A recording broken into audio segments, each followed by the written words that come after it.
Hello, welcome back. Sean here, Mountains Garage, Tuesday night edition. Tonight's subject is going to be LS Swap oil pans. The information I'm going to give you is historically accurate only in my mind. This is how I remember it, because I have been collecting and LS swapping since the 2000s. So back then, you had limited options on everything you take for granted now. For instance, the selection of oil pans. Originally, you didn't have a lot to go with.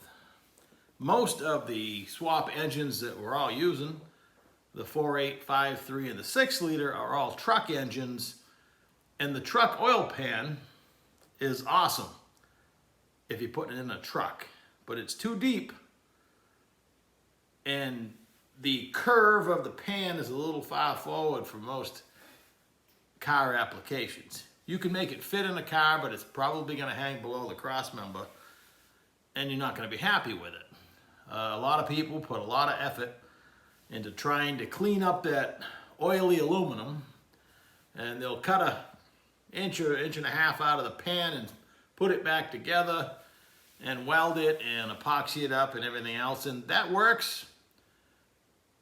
And I know why that was popular back then, because oil pans were ridiculously expensive, and in some areas they still are. But now you can get the white box edition. Now in this case, I'm probably part of the problem, even though, Jegs and Summit, they all sell the same one right next to the name brands. In this case, the name brands I'm talking about are General Motors themselves and Holley. So it's a discredit to Holley, all the information I'm going to give you, but it's a free marketplace and you can make your judgment accordingly. But from my experience, the white box pans are probably identical. They just don't have a brand name on them. So back then, the first LS Swap oil pan I bought was the General Motors muscle car oil pan, or they called it the retrofit oil pan. And it fits a car. It says from the General Motors information, 1955 to 1995. I don't know where they got that. But hey, they're General Motors. They can say what they want. It is one of the ugliest oil pans you'll ever see. I have one on my Model A. But that was a step above nothing. And to this day, they've come down in price, but they're still about $275 for the GM retrofit oil pan. Let me go get my white box one. This is the last one we're going to look at. Let me go get the retrofit pan that I just bought. I have often speculated that the original application for this General Motors pan might have been a Hummer project that maybe never was completed, or maybe they did make some sort of non-truck chassis Hummer configuration. Other than that, I have never seen one of these installed on a vehicle, but if you know where it fits, feel free to mention it. So it's a unique shape. It's slightly offset the sump. It comes back here a long ways. It's kind of fat here, but not too bad. It's an ugly duckling, but I believe this is going to be the choice for the ATK 6 liter I bought last week, because I'm going to put it in a early Camaro 3rd Gen Nova sub-framed truck, I believe, or the 56 wagon. In either case, I think it'll clear the cross member here. I have to build my own mounts anyway. But I think this comes back further than some of the other ones we're going to show you. We'll do a direct comparison, because I have a Unisteer steering rack retrofit that removes your rear steering from that subframe and adds a rack.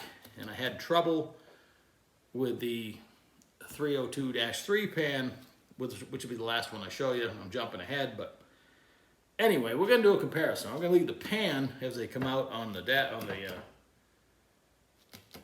bench here. But by comparison, again, the GM version of this is $275 and up. This one I paid $103 for, and it is the most complete kit of all the ones I'm going to show you. This is a shield that goes in the bottom of the pan. This is the windage tray,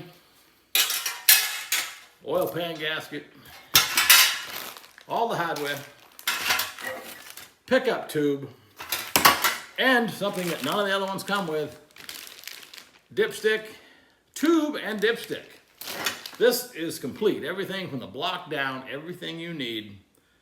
Again, GM claims it fits 55 to 95. This is the aftermarket white box version.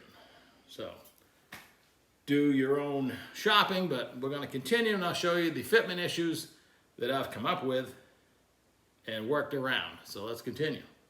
Next up is a Holley 302-1, which came out after this.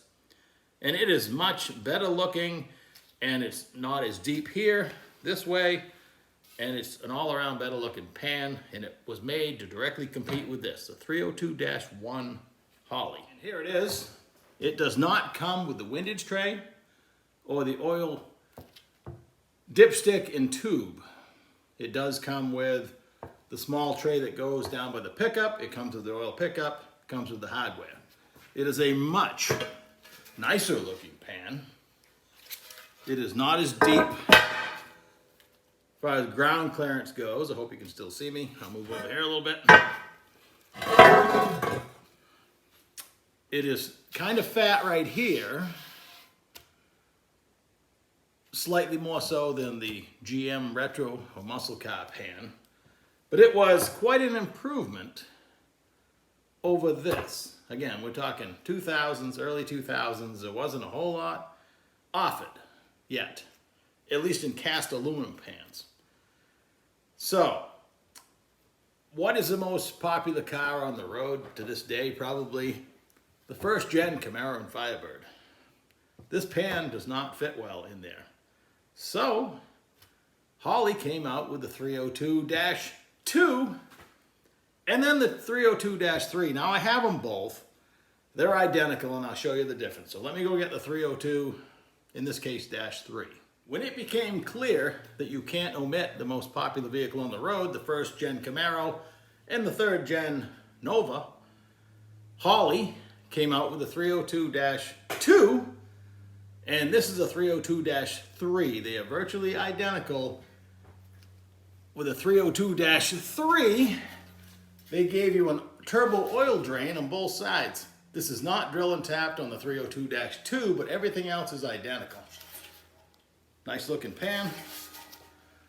You can see how much shallower it is right here on the front. That clears the subframe. It still clears the steering on the rear steer, first gen Camaro, third gen Nova, and also fourth gen Nova. It's about the same depth. Very similar in every other way. They just made it a little shorter in the front. It still clears. They tell you the dimension of the longer stroke crankshaft, but there's no issues there. It fits if you want to build a 408, 427 LS, whatever you want to build. This pan will still clear. And the 302-1, 2, and 3 do not come with the dipstick tube and dipstick. They tell you what you need to buy. They give you the General Motors number.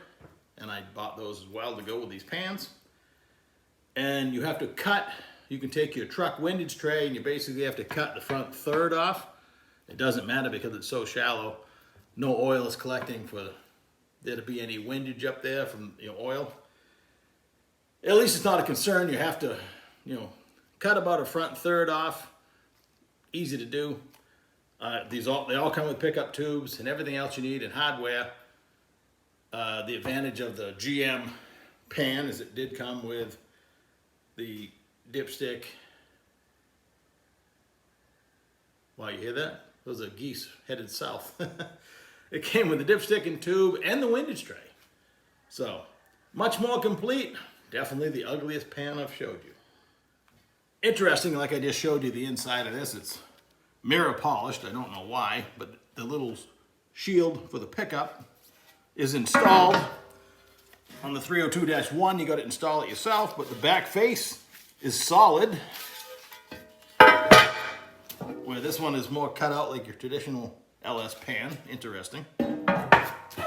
As long as I've had these pans off and on, I've bought them many times. I've never had them all out and done a video like this or even compared them side by side. So I knew, I've seen pictures online comparing the 302-1 to the GM retrofit pan.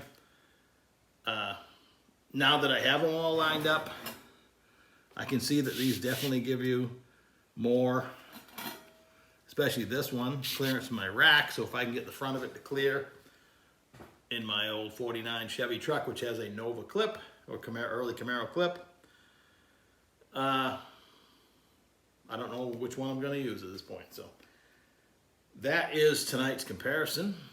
Thanks for watching. I hope you found this informative. I'm going to put them all back in the boxes now and put most of them away. I've been working on transmissions, but ordering parts so I can assemble the ATK 6-liter that we did a video on last week.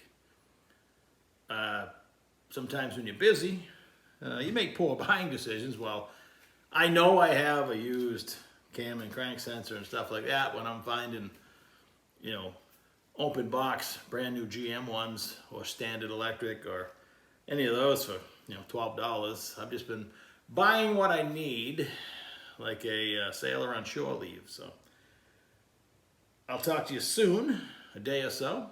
There's a hurricane coming our way.